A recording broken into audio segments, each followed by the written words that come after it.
ఇవాళ సంవత్సర కాలం దాటిపోయి 14 నెలలు దాటి 15వ నెలలో ప్రభుత్వం పడింది. మరి 15 నెలల్లో కనీసం 15 పైసలు కూడా మీరు చెప్పిన బీసీ డిక్లరేషన్ కోసం కేటాయించిన పాపాన పోలేదు. 16 కార్పొరేషన్లు కొత్తగా బీసీ కులాల కోసం ఏర్పాటు చేసి ఒక్కొక్క కార్పొరేషన్కు 50 కోట్ల బడ్జెటు అని డైలాగులు కొట్టిండ్రు. కానీ 50 పైసలు కూడా ఈ పోయిన ఆర్థిక సంవత్సరంలో ఖర్చు పెట్టిన పరిస్థితి లేదు. ఈ అన్ని విషయాలు ఇవాళ తెలంగాణ రాష్ట్రంలో ఉండే బలహీన వర్గాల ప్రజల ఆందోళనను దృష్టిలో పెట్టుకొని బీఆర్ఎస్ పార్టీ యొక్క బీసీ సెల్ అధ్యక్షులు పెద్దలు ముషీరాబాద్ ఎమ్మెల్యే ముఠా గోపాల్ గారి అధ్యక్షతన ఇవాళ ఒక విస్తృత స్థాయి సమావేశం జరిగింది. అందులో చాలా విషయాలు చర్చకు రావడం జరిగింది.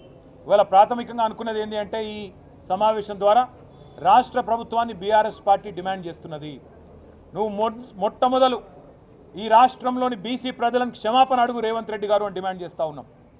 5.5% జనాభా తగ్గించి దాదాపు 22 లక్షల మందిని ఉన్నవాళ్లను లేనట్టుగా చిత్రీకరించే దుర్మార్గం ఏదైతే రేవంత్ రెడ్డి చేసిండో దానికోసం వెంటనే ఈ రాష్ట్రంలోని బీసీలను రేవంత్ రెడ్డి క్షమాపణ కోరాలని చెప్పి మేము డిమాండ్ చేస్తూ ఉన్నాం.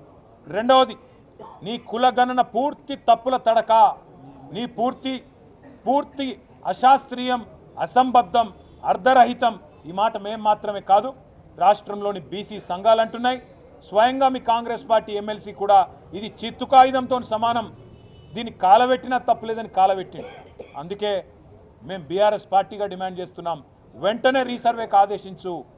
15 రోజుల నెల రోజుల తీసుకొని వెంటనే రీసర్వేకి ఆదేశించి సరైన లెక్కలు తేల్చండి.